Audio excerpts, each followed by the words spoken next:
समाज में आज ज्ञान का अभाव नहीं है, बल्कि ज्ञान के क्रम का अभाव है। जब सत्य को उसकी क्रमिक गहराई में नहीं समझा जाता, तो प्रत्येक व्यक्ति अपनी सीमित बुद्धि से उसकी मनमानी व्याख्या करने लगता है। इसका दुष्परिणाम हमारे सामने है। समाज में विचारों का टकराव और वाद विवाद का एक ऐसा कभी न समाप्त होने वाला तांडव शुरू हो गया है, जो एक सभ्य समाज की नींव को कमजोर कर रहा है।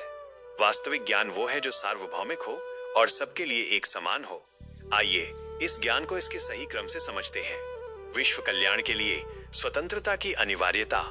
विश्व के वास्तविक कल्याण के लिए यह आवश्यक है कि हम निस्वार्थ और स्वतंत्र भाव से कार्य करें।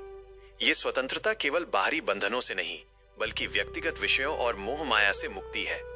जब तक मनुष्य आंतरिक रूप से शुद्ध और स्पष्ट नहीं होता, तब तक उसके द्वारा किया गया लोक कल्याण का प्रयास भी किसी न किसी स्वार्थ से बंधा रहता है।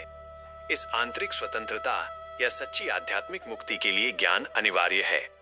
केवल आत्मज्ञान या ब्रह्म ज्ञान ही वो प्रकाश है जो अज्ञानता के उस गहरे अंधकार को दूर कर सकता है जिसने हमें हमारी सीमाओं में जकड़ रखा है।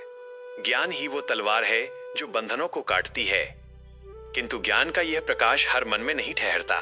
इसके लिए मन, बुद्धि और आत्मा का शुद्धिकरण आवश्यक है।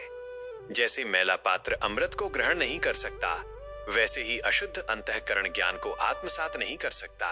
यह शुद्धिकरण ध्यान, योग, जप और तप जैसी साधनाओं से संभव है, जो कर्म योग, भक्ति योग और ज्ञान योग जैसे मार्गों में विस्तार से वर्णित हैं।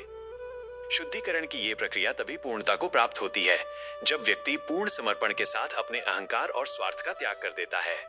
अहंकार ही वो अवरोध है जो अशुद्धियों को बनाए रखता है। यह समर्पण किसी उच्च सत्य, गुरु या ईश्वर के प्रति होता है, जहां व्यक्ति अपने मैं को विसर्जित कर देता है। समर्पण कोई आकस्मिक घटना नहीं है। जैसा कि हमने जाना, समर्पण विश्वास के बाद ही उपजता है। बिना विश्वास के समर्पण मात्र एक औपचारिकता है। जब तर्क और जिज्ञासा के माध्यम से साधक के भीतर यह अटूट विश्वास जागृत होता है कि जिस सत्ता के प्रति वो झुक रहा है वही सत्य है, तब समर्पण स्वाभाविक और सहज हो जाता है। विश्वास ही वो शक्ति है जो समर्पण को अडिग बनाती है, और समर्पण ही वो द्वार है जहां से भक्ति और प्रेम की अनंत यात्रा प्रारंभ होती है।